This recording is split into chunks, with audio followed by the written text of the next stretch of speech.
গুমরে কাঁদে আকারে আরজি করা রাজ্য জুড়ে। ম্যাডাম যখন ভিজে কাটে এই পুলিশ তখন চটি কাটে। এই পুলিশের বাংলার মানুষ কমে যেতে হচ্ছে। পুলিশের কাজ কি?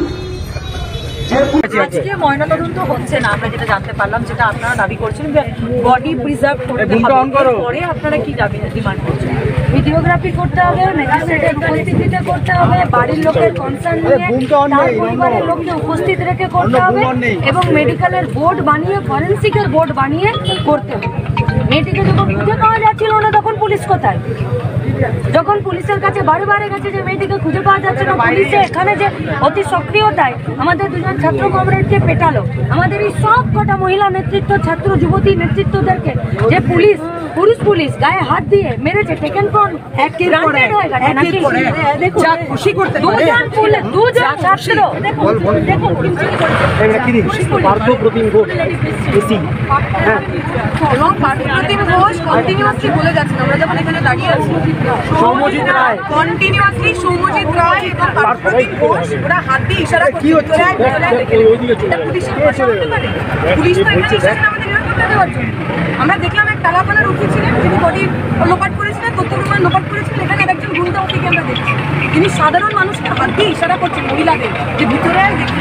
এবং আমরা কথা বলতে চাইছি, সে কথা না বলে একের পর এক একজনকে ধরে ধরে মারছেন। ছাত্র কমরেড, ছাত্রী কমরেড, যুব কমরেড, যুবতী কমরেড, মহিলা এবং যতজন মহিলাদের গায়ে হাত দেওয়া হয়েছে প্রত্যেকটা একটা সিঙ্গল বোমান পুলিশ মারছে। সেটা আমরা নিশ্চয়ই আমরা বর্ণনা রয়েছে, দিদিটি রয়েছে, আমরা যা ভাষা হচ্ছে হাতে কি চুরি করে বসে আছে, এটা পুলিশের ভাষা।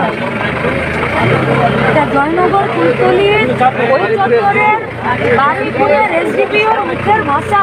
হাতে কি চুরি করে বসে আছে? কার বিরুদ্ধে? কোন ইঙ্গিত করতে চাইছেন আপনারা? কি চাইছেন? একটা ক্লাস 4-এ পড়া বাচ্চা মেয়ে রেপ হয়ে যাবে, মার্ডার হয়ে যাবে, তাকে যখন খুঁজে পাওয়া যাচ্ছে না তখন আপনাদের তৎপরতা থাকবে না? আর ছাত্রদেরকে পেটানোর জন্যে প্রিজন ভ্যানে তুলে নিয়ে পেটাবেন, মুখ ফাটিয়ে দেবেন, শুধুমাত্র তারা সঠিক ময়নাতদন্ত চাইছে বলে, যাতে আরও 2 বছর, 2 মাস, 4টা মাস ধরে ওই আর্জিকরের নির্যাতিতা দোষীদের শাস্তি চেয়ে যেমন গোটা রাজ্য আছে, সেরকম জয়নগরের জন্য একই পরিস্থিতি ঠেলে দিতে চাইছে পুলিশ।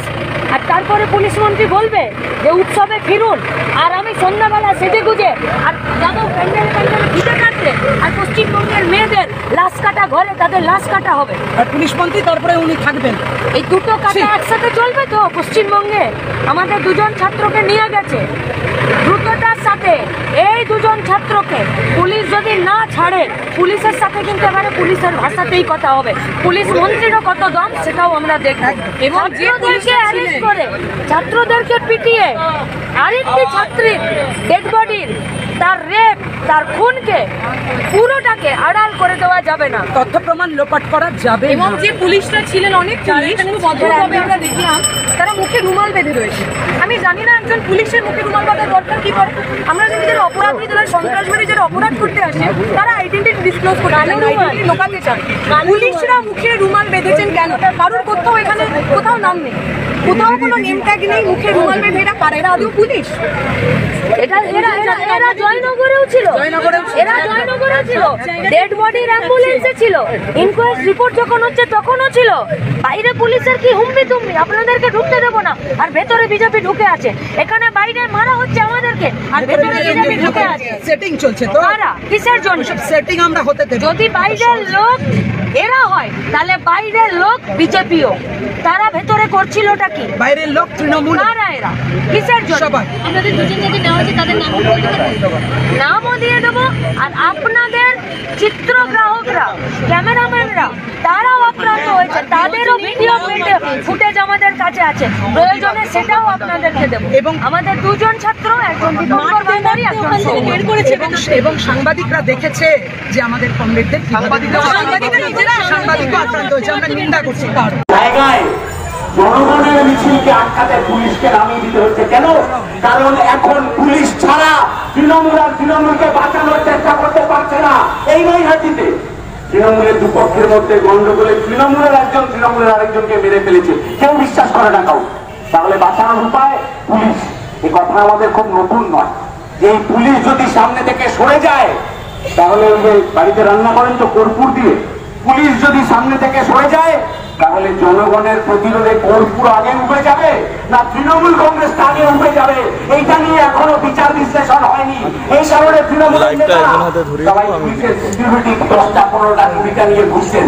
কালকে যখন আমরা হাসপাতালে গেছি এই নির্যাতনের ঘটনা জানার পর, এলাকার বিধায়ক, সাংসদ সবাই পুলিশের ঘেরাটোপে রয়েছেন। কেন? একটা 9 বছরের বাচ্চা, ঘটনাক্রমে আমিও কয়েকদিন আগে এক কন্যা সন্তানের পিতা হয়েছি। তার আগে পরের ভাবনা না, যার সেই ব্যক্তিগত ভাবনা এখানে বলার জায়গা না। কিন্তু ওই যে তৃণমূলের নেতা যারা ওইখানে দাঁড়িয়ে বলছিলেন যে এখানে কোনো রাজনীতি হবে না, তার বাড়িতে তো একটা কন্যা সন্তান রয়েছে। এরকম হয় কখনো? আশপাশে যখন নির্যাতনের ঘটনা ঘটছিল, কেউ মেয়েটিকে জিজ্ঞেস করেছিল শেষবারে কাকে ভোট দিয়েছ? না, কেউ জিজ্ঞেস করে। আসি ওই গুজরাটে বিলকিস বানুর নির্যাতনের ঘটনায় যখন অপরাধীদেরকে গলায় মালা পরিয়ে বিজেপির নেতারা রাস্তা দিয়ে মিছিল করেছিলেন, তখন কেউ বিলকিস বানুকে জিজ্ঞেস করেনি কোন ধর্ম, কোন জাত, তাকে ভোট দিয়েছেন কি। ফলে নির্যাতিতার আর কোন ধর্ম, জাত, ভোটাধিকার ওইসব থাকে না। নির্যাতিতার যেটা থাকে সেটা হচ্ছে তার সরকার, তার প্রশাসন, তার মহিলা মুখ্যমন্ত্রী তাকে পাশে দাঁড়িয়ে নিরাপত্তা দিতে পারছে কিনা। আর আমার গত 13 বছরের পশ্চিম বাংলায় পার্ক স্ট্রিটের ঘটনা, কামদুনির ঘটনা, ধূপগুড়ির ঘটনা, হাঁসখালির ঘটনা, জয়নগরের ঘটনা, এরকম একটার পর একটা লিস্ট করে যেতে পারি। গোটা লিস্টটা বললে আর মিনাক্ষী বক্তৃতার সুযোগ থাকবে না। প্রতিটা ঘটনায় প্রথম তৃণমূলের নেতারা যে কাজ করেছেন সেটা হচ্ছে চোর বাঁচানোর চেষ্টা করেছেন। কেন করবেন? কারণ ওই চোর চিটিংবাজগুলো পঞ্চায়েত নির্বাচনের সময়, ওই ধর্ষণকারীদের লোক, তার বন্ধু বান্ধবরা ওই পঞ্চায়েত নির্বাচনের সময়, লোকসভা বিধানসভার সময় তৃণমূলের হয়ে ভোট লড়ে। কেন লড়তে হচ্ছে? কারণ সাধারণ মানুষের উপর আর ভরসা থাকছে না। আর সাধারণ মানুষের উপর ভরসা থাকছে না বলেই সাধারণ মানুষের মিছিলে এই ধরনের আক্রমণ করে যেতে হচ্ছে। আমরা বলছি যে কটা মার মেরেছেন একটু হাতে করে গুনে নেবেন। জনগণ যখন গণতান্ত্রিক ভাবে পাল্টা লড়াই চালু করবে, এত মানুষ সাথে থাকবেন তো আমরা কিন্তু গুনে গুনে হিসেব ফেরত দিতে পারবো না। কিন্তু একটা কথা বলে যেতে পারি, সুদে আসলে প্রতিটা যন্ত্রণার, প্রতিটা রক্তচক্ষুর হিসেব এই পশ্চিমবঙ্গের মানুষ লিখে নেবে। তো পুলিশ থাকবেন না তৃণমূলের নেতা থাকবেন আমাদের জানার দরকার নেই। ফলে আমাদের কথা খুব স্পষ্ট আর আমাদের কথা খুব সোজা। এই পশ্চিম বাংলায় আর কাউকে তিলোত্তমার নাম নিয়ে বেঁচে থাকতে না হয়, এই যন্ত্রণা থেকে এই পশ্চিম বাংলার মানুষকে মুক্তি দিতে হবে। এই তিলোত্তমার মা বলেছিল যে আমার মেয়েটার একটা নাম ছিল, মেয়েটার নামটা হারিয়ে গেল, এখন সবাই ওকে অন্য নামে ডাকে। আর কোন মহিলার, আর কোন মায়ের কোল খালি করার পশ্চিম বাংলার মানুষের আর এই ধরনের কোন যন্ত্রণা হোক, এটা আমরা চাই না। আর এই যন্ত্রণা মুক্তির যদি উপায় খুঁজতে হয়, তাহলে ওই যে রাস্তা, ওই রাস্তাই আমাদের কাছে একমাত্র উপায় থাকবে। ও যত বড় চোর, চিটিংবাজ, মাতব্বর, গুন্ডা হোক না কেন, ও সাথে করে যত 10টা-20টা লোক নিয়ে ঘুরুক না কেন, 100 লোক এই রাস্তায় দাঁড়িয়ে গেলে, এই যে আজকে আমরা রাস্তায় দাঁড়িয়েছি এত হাজার হাজার লোক মিলে, কোন গুন্ডা, কোন কারা আছে পঞ্চায়েত নির্বাচনে দখল করতে ছিল, ঢুকে ধর থাকলে সামনে এসে দাঁড়া। আমরাও বুঝেনি যে কত ধানে কত চাল হতে পারে, আমরা জানিয়ে দেওয়া পারবে না। সেই কারণে সঠিক বিচারের দাবিতে আর কোন এই ধরনের ঘটনা যাতে পশ্চিম বাংলায় ঘটতে না পারে।